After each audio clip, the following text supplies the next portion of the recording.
What is happening? Welcome to the Plus Pitch Podcast, more pitching podcast from pitcherlist.com. I put on the wrong overlay, and it's okay. Don't worry, it's not the 28th, it is the 30th. Don't worry for the video, guys. Here we go. What is happening? Welcome to the Plus Pitch Podcast, more pitching podcast from pitcherlist.com. My name is Nick Pollack. Today is March 30th, and yes, we are going to talk about baseball. Oh boy. Roki Sasaki is the lead today for the SP Roundup. Rocky Sasaki, and this is what he did, all right? He threw four seamers at 96, not like 98, and he had the splitter that had a sub 30% strike rate. So what was the result? 1.2 innings, 2 earned runs, 3 hits, 4 walks, and just 2 strikeouts for Sasaki. Very disappointing, especially for people who got him in drafts where they kind of thought they were going to get like a stud for the entire season. And here's the problem with Sasaki. He doesn't have a bridge pitch. He tries to throw this slider. It's not very good. It's very mediocre. Lots of waste pitches with it. And you think about every other Japanese pitcher that came over with a splitter and a four-seamer. You have those bridge pitches. You have Tanaka with his slider. You even have Kenta Maeda with his slider as well, with like the split change in the fastball. You have Darvish with 20 million pitches, but you have Kodai Senga with the cutter. Daisuke with a lot of pitches as well. You have Yamamoto on the same team with his curveball and even an added cutter. And the thing with Sasaki is that the four-seamer itself doesn't get whiffs. It is not well located. It doesn't have a lot of verts. It doesn't have the best angle. It's really just this 7 feet of extension. But the thing is, it's 96 and 7 feet of extension. What Sasaki should be doing is trying to go upstairs with it and then try to throw a cutter or a maybe a hard slider, a power slider underneath it. He doesn't look like a guy who's good with spin, unfortunately, which means that maybe a sinker at 94 or something along those lines just to get a different look inside the zone and take advantage again of that extension to get separation. But there needs to be something. And when you have a situation when it's a splitter, you're not going to rely on that for strikes. And this was, again, 27% strike rate. So you're going to have 4 walks.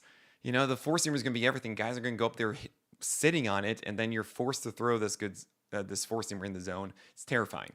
So it's a big issue. I'm not saying that Sasaki's going to have it the entire time, but for right now, yeah, you're going to see these games, especially when the splitter can't be that destroyer of worlds pitch.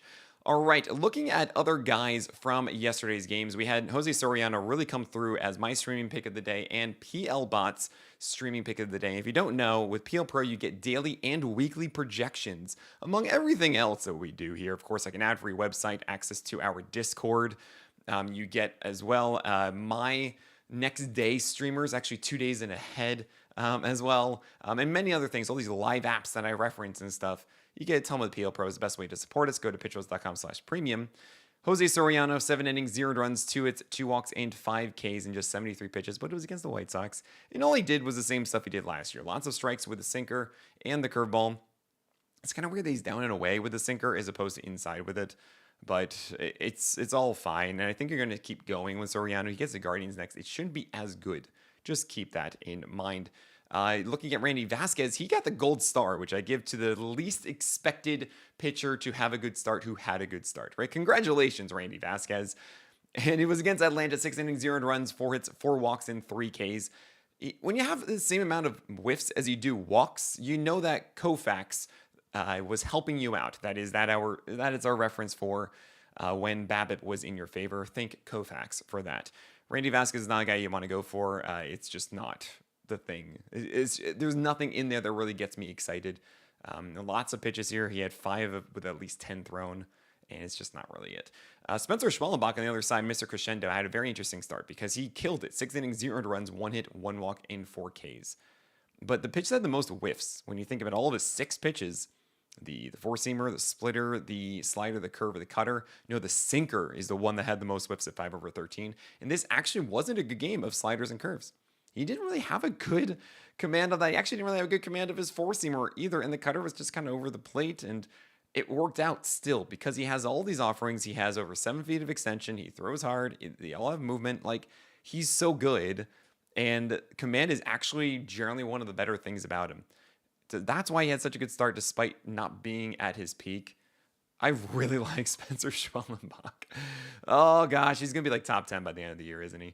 Jonathan Cannon had a good game against the Angels, but it was because it was against the Angels, guys. All right? He's not the guy that you want to really lean in on.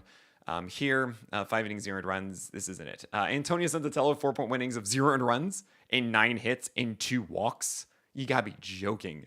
A near 3 whip and 0 strikeouts. How am I supposed to butter my bread with that? Unreal. That is the life of Senzatello, really. It's just nuts. Shota Imanaga. There's a reason why he spelled I'm an AGA. He certainly acted like one here. I'm not ready to give it to him because, as I do, I generally wait a moment for a lot of these guys before actually giving them that title. But he's at 92, not at 90, with 18 to 19 inches of vert, not 16 to 17, which is great.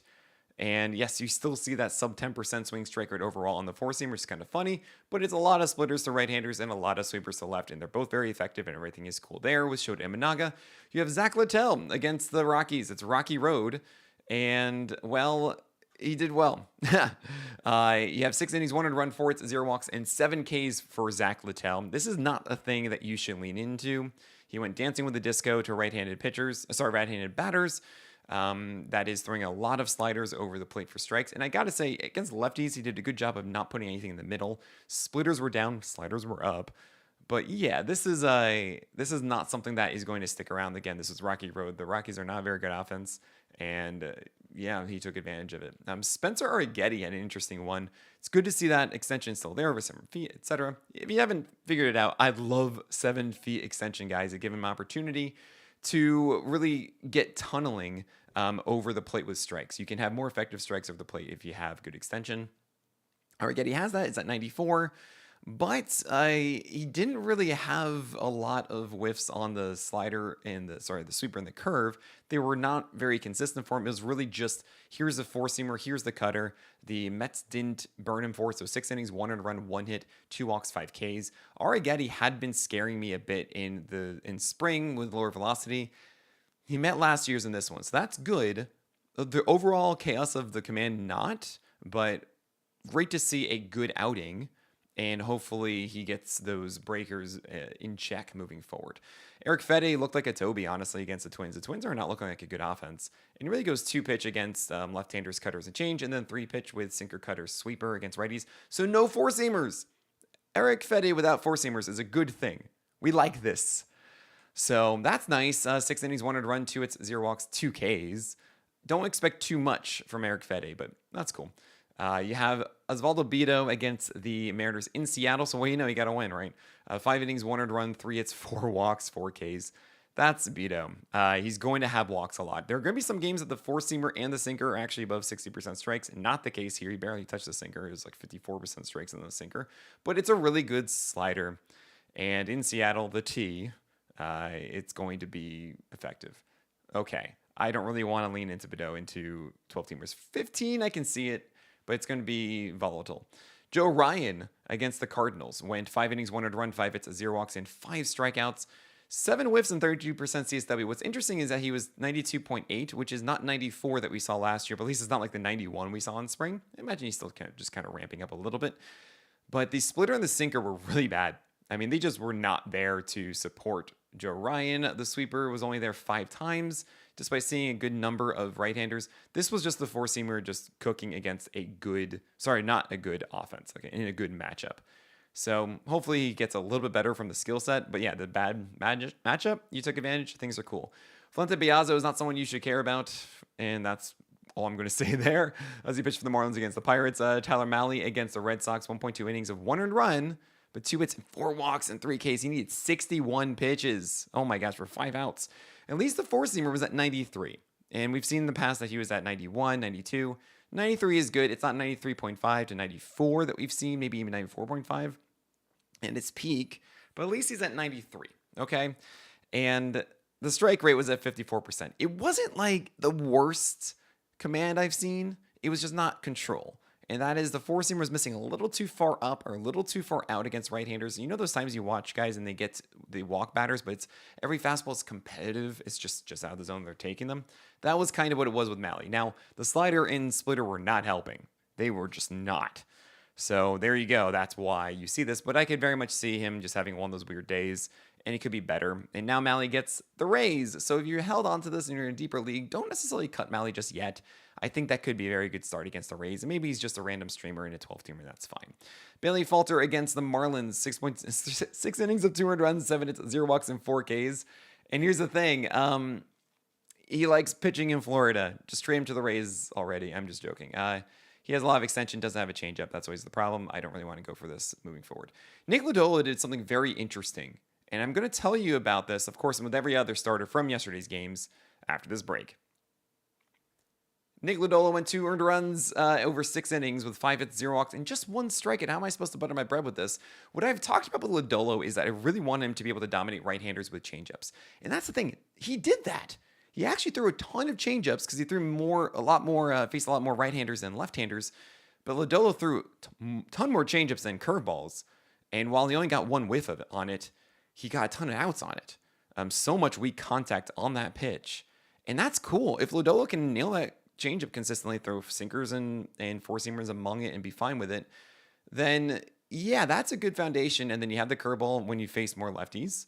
And hopefully then the curveball can get better and be more of a reliable thing for punch-outs against right-handers. I think this was a case of batters not really expecting that changeup, and of course against the Giants. But I like this. And I hope that Lodolo actually figures this out and says, cool, I've got this new weapon, this changeup, and really utilizes it well. Look, Lodolo hasn't been healthy for a while. And for him to have no walks and just 5 hits in 6 innings is pretty dang cool. Even though it's 1 strikeout, I'm liking it. We have Griffin Canning against the Astros. 5.2 innings of 200 runs, 4 hits, 2 walks, and 4 strikeouts. Dancing on the disco, 54% sliders in this. And he threw mostly against right-handers, which is interesting. Righty and righty. And so he just went with the slider. The changeup didn't get much usage. He threw a couple against lefties, a couple against righties. And the 4-seamer was pretty much like on the back burner, like 25% usage or so, which is what you want to see. He had some cutters, like 2 cutters and 2 sinkers, whatever. Griffin Canning is at his best when he's throwing a lot of sliders and a lot of changeups and not many fastballs and just not making too many mistakes. That was this, which was only 5.2 innings of 200 runs, 4 hits, 2 walks, 4 Ks against the Astros. Just keep that in mind. Like, the ceiling isn't really worth jumping for with Canning. Jake Irvin, 5 innings, 200 runs, 7 hits, 2 walks, and just 2 strikeouts. Not really a productive start outside of the 200 runs, but it is against the Phillies. And what he did do is he threw a ton of changeups. Last year, the overall usage was about 4%. This game was about 25%, even 35% usage against lefties. So Jake Irvin's leaning into this changeup. I don't know if it's a very good one, but at least it's something else. And when he was cooking last year, it was when the curveball was really dominating. And yeah, it had 77% strikes, but it really wasn't overwhelming with whiffs. And only 1 out of 21 whiffs on the changeup here with the 71% strike rate. I think he was able to finagle his way through this game because of that changeup being more of a surprise with them. And I think it's an added element for Irvin that gives me a more hope that there could be something positive in a good run for Jake Irvin like he had last year around this time. It was kind of cool to see that. It was really only the curveball last time, but maybe now the changeup can help with that 7 feet of extension, by the way. He's a 7 feet boy, which is cool. Jesus Luzardo is certainly not. He's like a 5.2 extension guy. So he's so reliant on velocity and movement as much as possible. And he had a golden goal. That is, he had the most whiffs at 18 and the best CSW percentage with 40%. This was against the Nationals. He got the win that we were hoping him to get. You drafted Luzardo because, look, I like the first matchup you get, and we'll kind of take it from there to see how we're doing. It's 5 innings, 2 earned runs, 5 hits, 2 walks, and 11 Ks. And now he has a new sweeper. He has a sweeper for lefties and then a gyro slider for righties. And he earned 12 whiffs combined on those two. The changeup was featured 24% of the time to right-handers, which I like. I want him to utilize that a lot. The thing is, he's going to be a hipster, headache-inducing pitcher stifling the entire roster. Jesus Luzardo is the kind of guy that will have this amazing game, 11 strikeouts and 2 walks in 5 innings, and it's awesome. And then the next one will be like, oh, it's 6 earned runs. Like, he will make mistakes, and they will get clobbered. And the Dodgers are next. So be careful. You don't have to start Luzardo for that. I'm happy you got this good one, but you don't have to do that, guys. Gavin Williams was saying in the spring to my co-host on the Corner podcast, my weekly one, Eric Samolsky, Gavin Williams talked to Eric Samolsky in Cleveland and said, I'm saving my cutter for the regular season. So we're like, oh, okay. You're only throwing this slider. at like 87 in spring. So, all right, cool. We'll see that cutter. Didn't show up. He threw in 289 mile per hour sliders, but they were sliders. Yeah, I'm annoyed because it was 5 innings, 2 earned runs for its 1 walk, 2 Ks for Gavin Williams. And the slider was terrible. The 4-seamer had actually under 7 feet of extension when he's supposed to be a 7+ feet guy. But he was 97, 98. He was only 4 for 46 whiffs, which is just essentially 10% just underneath that. Ugh. And the slider, he had 5 for 11 strikes. The curveball actually had a 61% strike rate. Very rare for it. I'm like, hey, buddy, I wanted to really been like so loud that I love Gavin Williams, but I can't because you are not throwing this cutter. You are showing weird things on your 4-seamer. Come on, man. You're like so close to being unreal. All right. You still keep going with Gavin Williams, hoping things change. Justin Verlander went into Cincinnati, 5 innings, 2 earned runs, 6 hits, 1 walk, 5 Ks, 10 whiffs, 31% CSW. Honestly, you should be really happy with this. He is a Toby in my view, and yeah, you got what you asked for. Don't ask for a 25% K rate like he did here, a strikeout inning, right? But he has 94 mile per hour velocity, which is what it was last year. He even has harder curves and sliders by about 1.5 ticks. Now, there's less drop on that curve and slightly less movement on that slider. But 2 out of 10 whiffs is a 20% swing strike rate on the slider. Obviously, small sample. It's funny. Yeah. But maybe at 88 instead of like 86 and change, that slider can be more devastating this year. I hope it can. That would be cool because Justin Verlander should be fine in a 12-teamer, like a 3.8 ERA and a 120 whip. Like as a streamer, sure, 12-teamer, he's good. He's going to get some wins. Things are cool. Max Fried. Did Max Fried thinks of just having a bad start because it's his first start of the year. This is just what he does. And don't worry about this. Carlos Carrasco came in relief, though, for actually a significant amount, which means that the Yankees are likely going to go Carlos Rodon and Max Fried in a 4-man rotation the first turn, and then go 1, 2, 3 with Rodon, Max Fried, and Carrasco. Or they can go 1, 2, 3 with Stroman, and then 4 as Carrasco, since they had a day off on Friday and a day off coming up on Monday. So keep that in mind. You'll see Fried as if this is a 4-man rotation for the week ahead, which is nice. But yeah, he'll be fine. Don't worry. Max Scherzer was pulled because of his thumb injury that we were worried about, which actually is a silver lining because we don't like the schedule for Scherzer in the first month. So if he comes back, 3 weeks or so, and then no one picks him up because he's going to be limited, and then all of a sudden he has good matchups in May, oh man, we can actually get Max Scherzer value now. This is kind of cool. So I hope he heals quickly. I hope he's good when he comes back. Brandon Pfaadt against the Cubs, 6 innings, 3 earned runs, 6 hits, 1 walk, 5 Ks. That's a poor quality start, right? Exactly 6 innings and exactly 3 earned runs. But I'll take that all day from Pfaadt. And what's kind of interesting is that he's throwing more curveballs, 20% usage at a harder 83 to 84 mile per hour velocity to left-handers. That's the biggest problem with him. And he went 3 over 9 whiffs against them. That could be a thing here. It's 20% usage against lefties, I should say. I hope that sticks. That would actually make me encouraged about Pfaadt. Because, yeah, he has a sweeper that works well against right-handers. A 4-seamer and sinker, they match up well. But, yeah, it's just about that problem with lefties. So, hopefully that's it. Bryce Miller did an interesting thing, too. 5.2 innings of 300 runs, 6 hits, 2 walks, 4 Ks. But he didn't throw the 4-seamer most. Just 23%. And he threw sinkers 41% of the time against right-handers. What? He threw also a ton of curveballs, 19 of them. And against lefties, it was 36% usage. And there were 6 out of 19 whiffs. Look, maybe Bryce Miller has found a good feel for the curve. I will say it was a little inconsistent location on that curve, just to be fair. Not like one of those like lining the bottom of the zone like a neckbeard. But all I got to say to Bryce is, look, you just got to throw more 4-seamers and sinkers. Like, 4-seamers should be the thing, and all of a sudden, surprise, is a sinker. Not the other way around against right-handers. Very weird. And if that curveball is the answer for a secondary pitch against left-handers, I'm all for that. That's great. So hopefully that's the case. We did see the curveball show up before for Bryce Miller last year and then disappear. So we'll see what happens, but don't be so discouraged by this home start from Bryce Miller. I think he's just kind of figuring things out, and it'll be okay. Seth Lugo wasn't Seth Lugo, except that, he nibbled too much with cutters and 4-seamers. They didn't get enough strikes. And that's it. Like, he went 5 innings, 3 earned runs, 7 base runners, 4 Ks. Like, whatever. He's fine. Reese Olson got the Dodgers, so it didn't go well. Like, don't really worry about this. 95 mile per hour velocity is still there. Dean Kramer against the Jays. Yeah, he threw a harder curveball at 10 for 11 strikes. That's cool, but he left some pitches hanging up. He actually pitched better than the 5 earned runs and 5 hits will tell you. Over 5.1 innings, but 2 walks, 6 Ks. There are times that Dean Kramer is going to pitch really well, and honestly, 37% CSW.